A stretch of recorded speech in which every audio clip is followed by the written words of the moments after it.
à tous et bienvenue dans Smart Patrimoine. Smart Patrimoine, l'émission qui vous accompagne dans la gestion de vos finances personnelles et qui décrypte également avec vous les actualités et les enjeux du secteur de la gestion de patrimoine. Une émission que vous pouvez retrouver tous les jours sur Bismart. Et au sommaire de cette édition, nous commencerons tout d'abord avec les clés de l'IMO, le rendez-vous dédié à l'immobilier de Smart Patrimoine. Nous tenterons ensemble de comprendre quel a été le comportement des propriétaires vis-à-vis de leur assurance emprunteur depuis que la loi Lemoine permet à ces propriétaires de changer d'assurance emprunteur à tout moment. Une question que nous poserons à Patricia Lacoste, PDG du groupe Prévoir. Nous enchaînerons ensuite avec Enjeu Patrimoine, un enjeu patrimoine consacré cette fois-ci au crédit à la consommation. Quel a été le comportement des souscripteurs de crédit à la consommation et surtout des organismes financiers en matière de crédit à la consommation face au taux d'usure qui concernait aussi le crédit à la consommation? C'est une question que nous poserons à Maëlle Bernier, directrice de la communication et porte-parole de Meilleur Taux, mais aussi à Françoise Pahl-Guilabert, déléguée générale de l'ASF, l'Association française des sociétés financières. On se retrouve tout de suite sur le plateau de Smart Patrimoine. Et nous commençons tout de suite avec les clés de l'IMO, le rendez-vous dédié à l'investissement immobilier de Smart Patrimoine, ou en tout cas à l'acquisition immobilière. Et nous allons nous demander ensemble si l'on change plus souvent d'assurance emprunteur depuis que la loi Lemoine, donc, qui a été promulguée le 28 février 2022, soit il y a un peu plus d'un an, permet à tous de changer d'assurance emprunteur à tout moment. Pour en discuter, nous avons le plaisir de recevoir sur le plateau de Smart Patrimoine Patricia Lacoste. Bonjour Patricia Lacoste. Bonjour. Bienvenue sur le plateau de Smart Patrimoine. Vous êtes PDG du groupe Prévoir. Vous avez notamment, entre autres, une activité donc en lien avec la proposition d'assurance emprunteur, ou en tout cas la sélection d'assurance emprunteur. Est-ce que vous constatez que... La loi Lemoine a un an, un peu plus d'un an. En revanche, son entrée en application est plus récente. Il y a eu 2 dates, le 1er juin 2022 pour les nouveaux souscripteurs de prêts. Donc elle s'appliquait à partir du 1er juin 2022 pour les nouveaux souscripteurs de prêts. Et ensuite à partir du 1er septembre 2022. Donc on a quelques mois finalement de recul pour toutes les offres de prêts. Et donc cette loi Lemoine qui permet de changer d'assurance emprunteur à tout moment. Il y avait d'autres lois qui le permettaient avant, durant la première année ou à chaque date anniversaire. Est-ce que vous avez constaté un mouvement massif en matière de changement d'assurance emprunteur? Alors, peut-être d'abord, en 2 mots, juste le groupe Prévoir, c'est un groupe d'assurance de personnes avec 3 métiers. L'assurance de personnes, la gestion d'actifs et le courtage, dont une filiale qui est Utwin, qui est spécialisée en assurance emprunteur. D'accord. Ouais. Alors, pour revenir juste sur la loi Lemoine, au fond, il y avait 3 choses dans la loi Lemoine. Il y avait d'abord une souplesse sur le droit à l'oubli en intégrant plus de maladies. Il y avait la deuxième chose, c'était ce qu'on appelle la résiliation infra-annuelle, qui est en fait la possibilité de changer d'assurance emprunteur sans frais à tout moment. Bien sûr. Et la troisième chose, c'était la suppression du questionnaire médical pour les crédits de moins de 200 000 euros et qui devaient être remboursés avant l'âge de 60 ans. Ça, c'était les 3 choses. Alors, c'est vrai qu'on dit la loi Lemoine un an après, vous l'avez rappelé, en réalité, elle a été mise en œuvre en 2 fois, en juin et en septembre, donc aujourd'hui... on a quelques mois de recul, finalement. Ouais. Voilà. Et je pense que c'est un peu difficile de faire aujourd'hui un bilan complet de la loi Lemoine pour 2 raisons. La première, effectivement, c'est qu'on n'a pas beaucoup de recul et qu'on a quelques mois. Mais la deuxième aussi, c'est qu'en fait, cette loi, elle a été mise en œuvre juste dans la période, dans la conjoncture de remontée des taux et de remontée des taux d'intérêt. Et donc finalement, la remontée des taux, elle a un impact sur le crédit immobilier. Bien sûr. Et donc évidemment, c'est un peu difficile de voir quel est réellement l'effet de la loi Lemoine et l'effet de la hausse des taux. D'accord, de comprendre spécifiquement l'impact de cette loi. Du crédit, comme vous l'avez dit tout à l'heure, du taux d'usure, etc. Maintenant, une fois qu'on a dit ça, ce qu'on peut dire quand même, premier effet de la loi Lemoine, c'est que l'annonce même de la loi Lemoine et de la possibilité de résilier, de changer d'assureur à tout moment, a fait augmenter le nombre de comparaisons. Nous mesurons en nombre de devis. Donc plus de gens ont commencé à regarder effectivement combien ils payaient en matière d'assurance emprunteur. Entre septembre et décembre, notre nombre de devis a été multiplié par 2. D'accord. Donc c'est vrai que les gens ont vraiment saisi cette opportunité pour comparer. Et là, quand on compare, on voit effectivement qu'il y a parfois des différences qui sont très importantes et des économies à la clé qui peuvent aller jusqu'à 40%. Ça veut dire quand même des économies de 5 000 à 10 000 euros, parfois plus même. Et donc ça veut dire que c'est une vraie mesure de pouvoir d'achat. Donc je pense que si on a un conseil à donner aux consommateurs, qu'ils soient en train de prendre un crédit et donc ils ont besoin d'une assurance emprunteur ou qu'ils aient déjà une assurance emprunteur, c'est ça vaut la peine de faire des devis et de comparer. Justement, c'est ma question. Vous parlez de levier de pouvoir d'achat. Est-ce que ça permet effectivement d'économiser un peu plus que prévu quand on se rend compte qu'il y a des offres moins chères quand on est déjà propriétaire d'un bien immobilier, ou est-ce que ça permet aussi, dans un contexte de taux d'usure qui pouvait bloquer certains dossiers, de faire passer le dossier parce que du coup, au global, on avait un taux un peu plus intéressant? C'est un peu les deux, mais c'est surtout le premier point. C'est quand même la mise en concurrence, le fait d'aller regarder différentes offres, aussi parce que le prix de l'assurance emprunteur a quand même plutôt tendance à baisser. Donc si vous avez souscrit un contrat d'assurance emprunteur il y a quelques années, c'est possible que le prix ait baissé. Même si avec l'âge, c'est un peu tendance, le risque augmente, donc votre tarif augmente un peu, mais malgré tout, ça permet de faire économie. C'est particulièrement favorable aux jeunes, notamment. Donc les jeunes, ils devraient tous comparer. Vous avez noté une augmentation des devis. Est-ce que pour autant, les gens changent d'assurance emprunteur?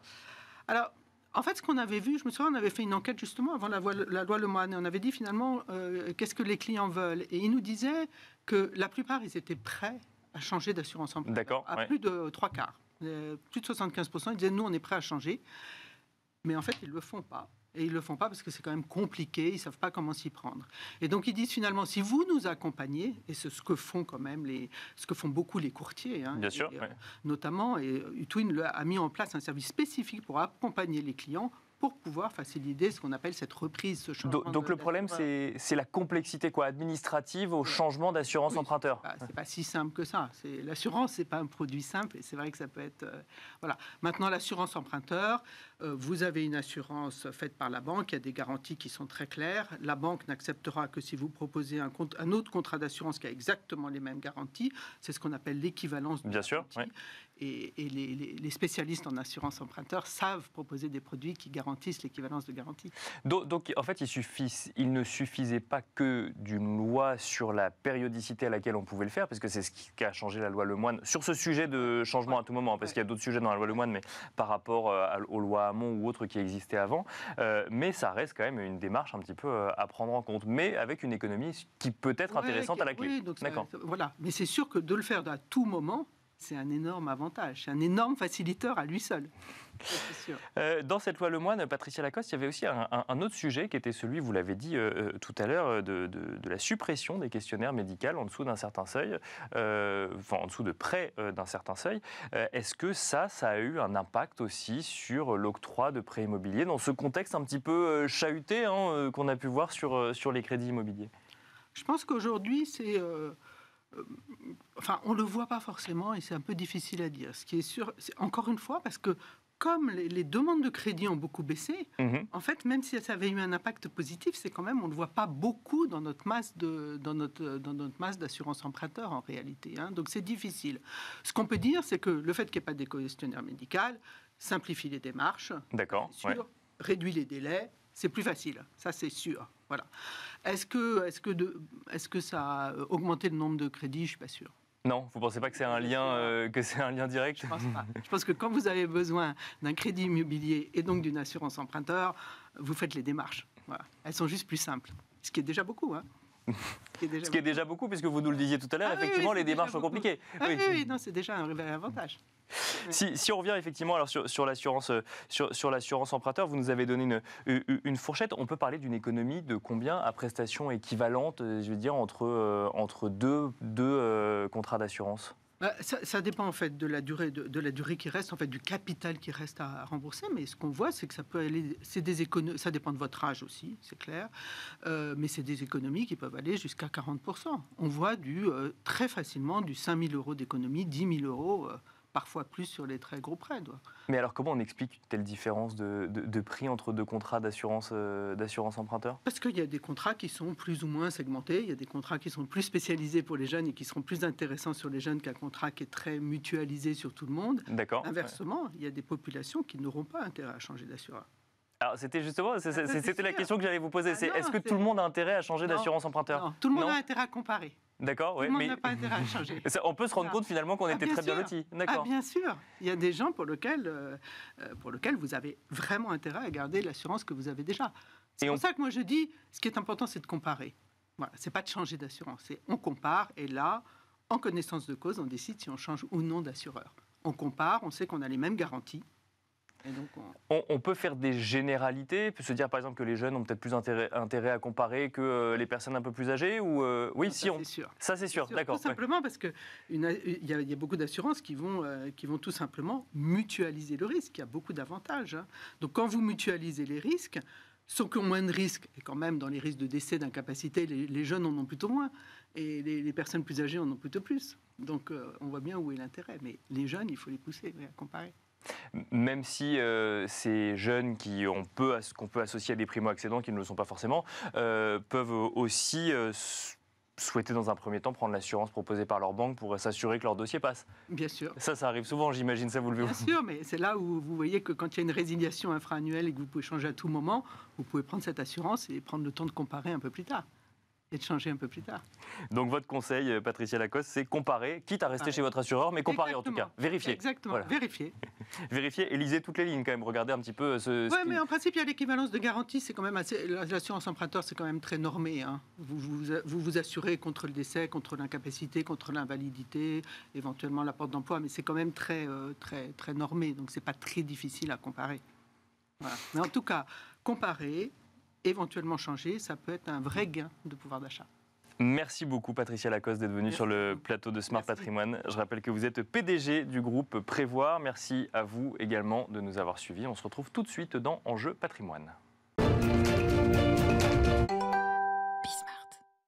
Et nous enchaînons à présent avec Enjeu Patrimoine. Nous allons tenter de comprendre ensemble quel comportement, quelle tendance en matière de crédit à la consommation face au taux d'usure. Et pour cela, nous avons le plaisir d'accueillir sur le plateau de Smart Patrimoine pour en parler Françoise Palle-Guillabert. Bonjour Françoise Palle-Guillabert. Bonjour. Bienvenue sur le plateau de Smart Patrimoine. Vous êtes déléguée générale de l'ASF. L'ASF, donc l'Association française des sociétés financières. Vous allez pouvoir nous expliquer ce que vous constatez en matière de tendance quand on parle de crédit à la consommation. On a identifié que le taux d'usure pouvait être un des facteurs explicatifs peut-être du volume de crédit à la consommation que vous constatez peut-être en recul sur cette fin d'année 2022. Vous nous l'expliquerez dans un instant.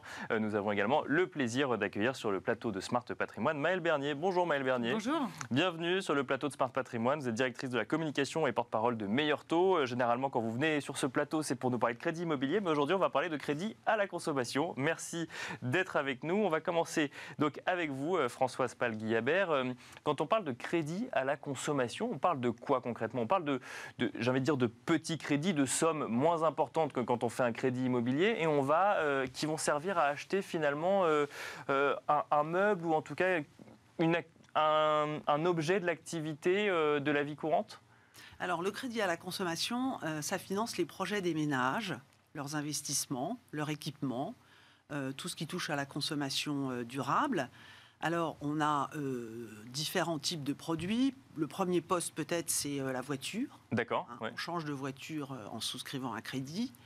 On finance donc des voitures plus propres, électriques, hybrides ou avec des vignettes CRIT qui sont plus performantes.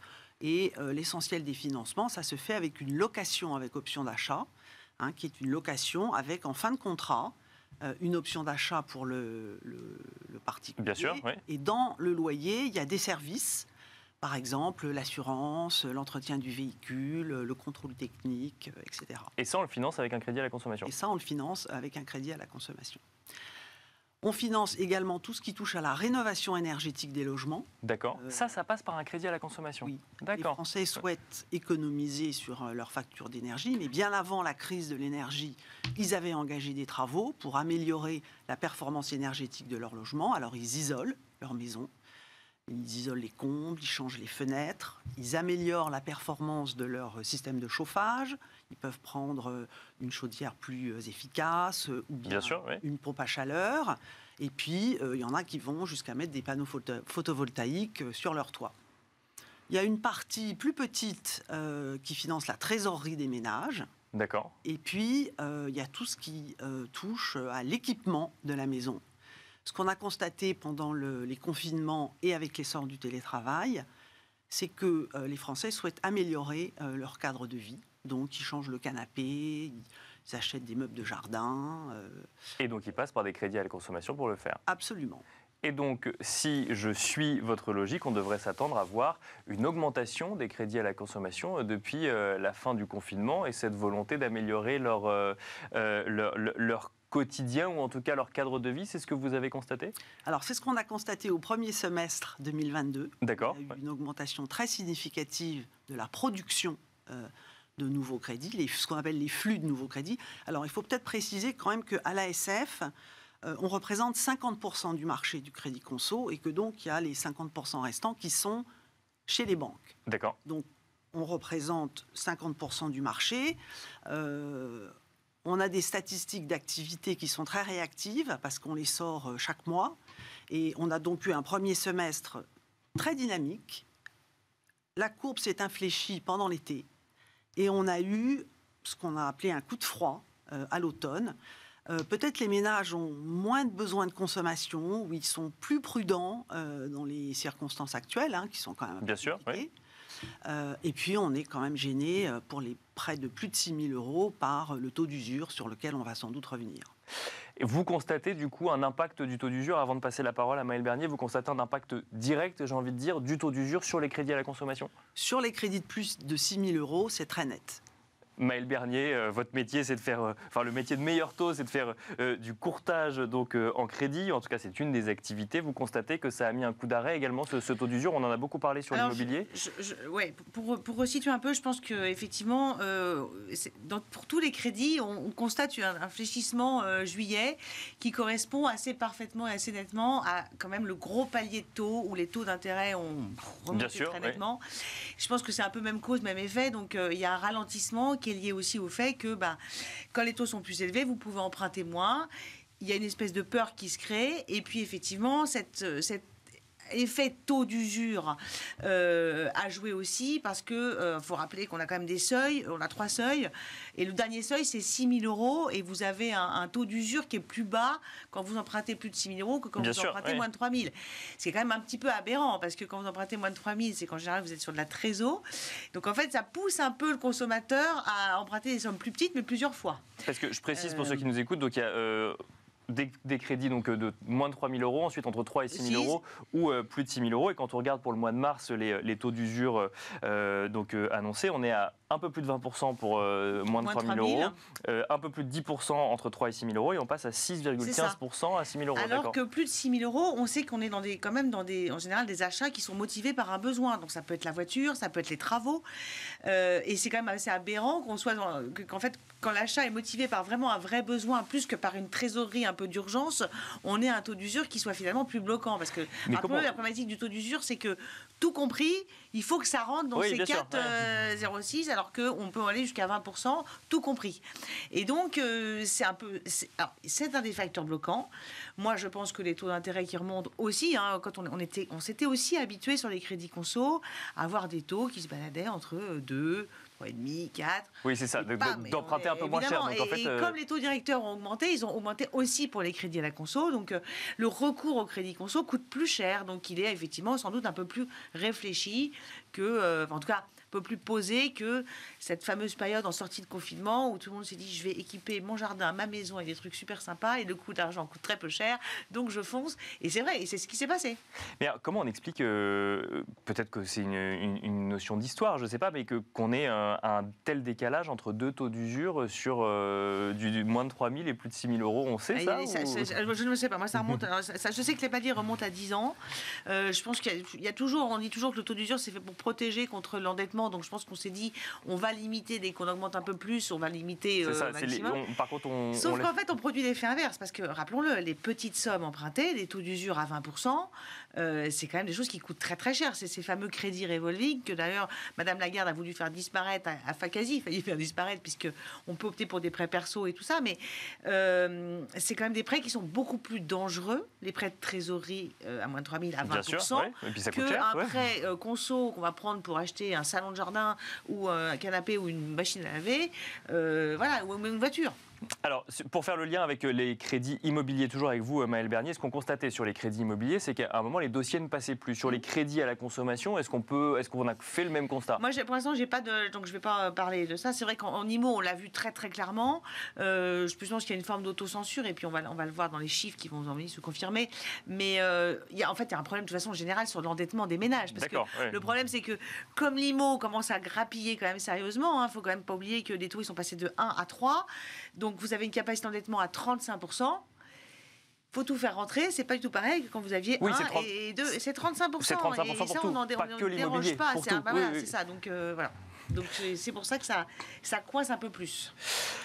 Françoise Guillabert, effectivement, dans le contexte actuel, qu'est-ce qui vous est remonté finalement des entreprises ou des sociétés que vous représentez? Est-ce que le taux d'usure est l'unique raison? Est-ce que ça n'est finalement que l'arbre qui cache la forêt, peut-être d'un coût de l'argent un peu plus élevé, et notamment alors, pour les épargnants, mais peut-être aussi pour le refinancement des sociétés financières de l'autre côté? Alors, il faut peut-être revenir un petit peu sur le taux d'usure. C'est une spécificité française, bien sûr, votée par le législateur. C'est pénalement sanctionné, donc personne ne prête au-dessus du taux d'usure. Non, c'est pour ça que ça bloque. Et la formule de calcul, elle est dans la loi, et elle dit c'est le taux moyen constaté sur le marché plus un tiers. Alors, on est un des rares pays européens à avoir un taux d'usure. Les Italiens en ont un aussi, mais leur formule de calcul est beaucoup plus souple que la nôtre, c'est-à-dire que c'est le taux moyen constaté, mais il y a un coussin de 4%. Donc ça veut dire que si on a un taux moyen constaté, par exemple, de 3, on va ajouter un tiers en France, on va être à 4, et en Italie, on va ajouter 4, donc on va être à 7. Donc ça fait beaucoup plus de place. Bien sûr, oui. Bon, ça permet de s'adapter à des moments de remontée des taux un peu rapides, comme ce qu'on a vécu, par exemple. Précisément. Les Italiens sont beaucoup moins gênés que nous. Alors, il y a des pays où il n'y a pas du tout de taux d'usure, et là, c'est le juge qui décide si le taux est anormalement élevé, mais c'est un contrôle ex post, c'est-à-dire une fois que le consommateur s'est endetté, et ça demande de sa part une démarche pour aller saisir les tribunaux, etc. Donc, c'est beaucoup moins protecteur que le système ex-ante, qui est le système français ou le système italien.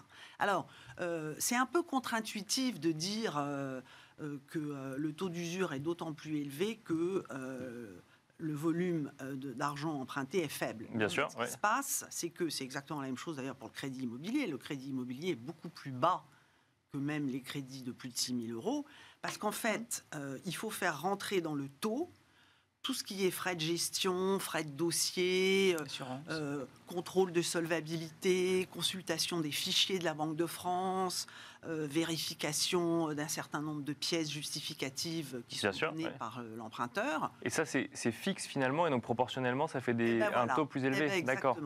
Et c'est pour ça que plus on emprunte d'argent, moins le taux est... D'accord. Parce que finalement, le coût supporté par les sociétés financières est le même, quel que soit... Enfin, sur cette partie-là que vous décrivez, est le même, quels que soient les crédits, mais en proportion, c'est beaucoup plus élevé sur des petites sommes empruntées. C'est ce qu'il faut comprendre. Oui. Et puis, il y a aussi un truc, c'est que les taux remontent. Donc, les taux remontent nettement, mais remontent aussi parce qu'on le voit, les prêteurs commencent... Alors, on sait qu'il y a très peu de défauts sur le crédit immobilier. Sur le crédit conso, c'est un peu plus risqué. Et donc, les prêteurs, là, vu la situation économique avec la reprise de l'inflation, ont évidemment beaucoup plus peur. Et au niveau du risque, ils ont beaucoup plus peur qu'il y a quelques années. Donc, c'est aussi ça qui fait que les taux remontent. C'est-à-dire qu'en fait, on tarifie le risque un peu plus à son juste prix. Donc, il y a ça aussi qui explique, évidemment, la hausse des taux. Et c'est vrai que ce taux, encore une fois, à 4% aujourd'hui, quand on emprunte au-dessus de 6 000... Enfin, 6%. 6%, pardon. 4%, c'est pour le crédit immobilier. Mais en tout cas, on sait très bien que les barèmes des crédits conso, ils sont déjà tous, de manière nominale, au-dessus de 4. Donc, on peut, et c'est normal, puisque les taux directeurs sont eux-mêmes à plus de 3. Oui, donc, on rejoint, en fait, alors j'ai l'impression d'être un espèce de perroquet qui répète la même chose depuis des années. Alors, j'ai le crédit immobilier depuis maintenant, mais on est un peu là-dedans. C'est-à-dire qu'en fait, il va falloir revoir ça, revoir les seuils, et surtout... Et pourtant, là, il y a un calcul mensuel maintenant. Oui, mais alors, en IMO. En IMO, pas en crédit conso. En IMO seulement, oui. Oui, non, tout à fait. Conso aussi. En conso aussi. Alors, peut-être ce qu'il faut expliquer, c'est que les prêteurs en crédit conso spécialisés ne sont pas collecteurs de dépôts bancaires. Donc, leur seule ressource, ils vont la chercher sur les marchés. D'accord. Donc, ils se refinancent. C'est leur matière première, Tout à et fait. je dirais qu'avec l'inflation, leur matière première a augmenté, comme celle de l'ensemble des acteurs économiques français. Au début de l'année 2022, les taux de refinancement étaient à 0,5. Au début de l'année 2023, ils sont à 4,20, 4,50. Donc on a pris une augmentation du coût de refinancement de près de 3,5%. Et ça explique... Donc ça veut dire que la personne, l'organisme financier qui prête, emprunte lui-même à 4,5%. C'est pour les gens Absolument. qui nous écoutent. Oui. Oui.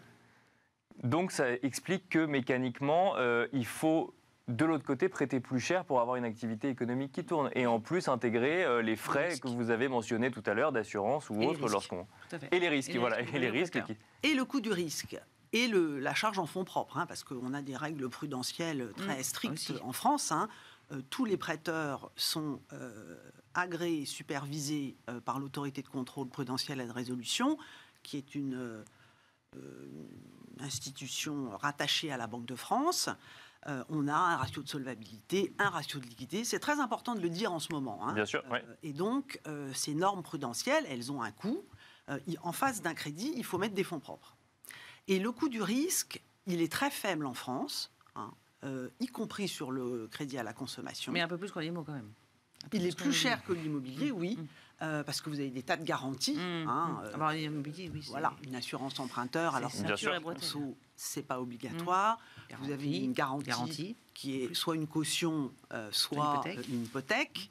Tout ça, on n'a pas sur le crédit à la consommation. Et donc, une fois qu'on a mis nos 4% de coût de refinancement, qu'on a mis 1,5% sur le coût du risque, on est déjà à 5,5 et l'usure est à 6,15.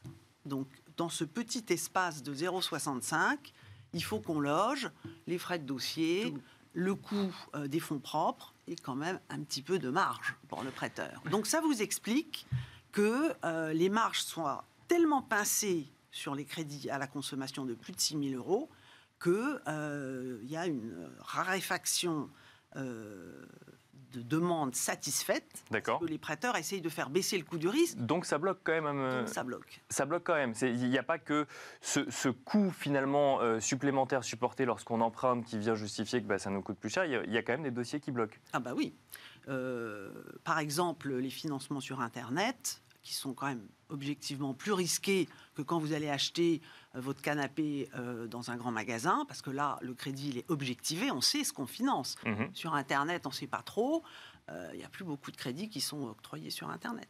Non, oui, enfin, si vous précisez, c'est les crédits, c'est pas les crédits sur Internet, c'est les crédits qui financent, qui n'ont pas de but, parce qu'on finance par Internet. Enfin, il y a des comparateurs, on est sur Internet et on finance quand même. C'est ça que je veux dire. C'est que c'est pas, là, on parle quand on est en boutique, effectivement, on a un vrai bien. Bien sûr. Mais c'est pas pour autant que sur Internet, on finance nous des crédits auto et des prêts perso aussi.